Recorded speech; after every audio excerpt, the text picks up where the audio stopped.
Ο Ιωάννης λέει στο Ευαγγέλιό του, κεφάλαιο 3, εδάφιο 16: «Τόσο πολύ αγάπησε ο Θεός τον κόσμο, ώστε παρέδωσε στο θάνατο τον μονογενή του Γιο, για να μην χαθεί όποιος πιστεύει σε Αυτόν, αλλά να έχει αιώνια ζωή».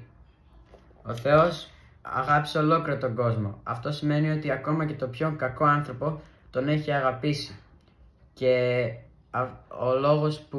ο τρόπος που μας δείχνει αυτή την αγάπη του είναι από το πράξη που έκανε, που έστειλε τον Χριστό, τον μονογενή του Γιο, που αγαπούσε τόσο πολύ, στη γη, για να πεθάνει για εμάς. Έτσι να μπορούμε εμείς, μέσω του να πιστεύουμε σε Αυτόν, να σωθούμε και να έχουμε ζωή αιώνια.